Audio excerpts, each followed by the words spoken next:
मन करे छोड़ दे गाइल पढ़ाई।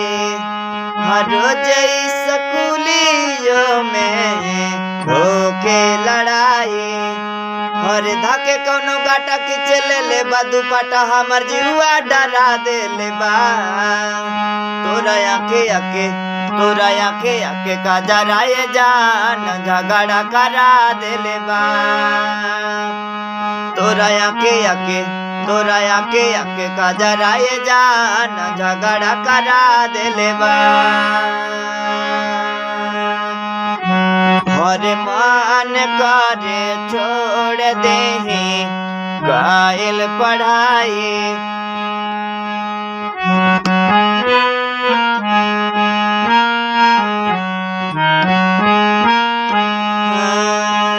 हर रोज स्कूलियों में होके लड़ाई।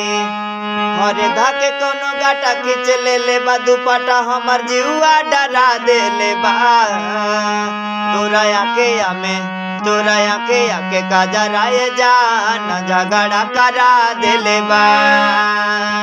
तोरा आके का जराए जान झगड़ा करा दे ले बा।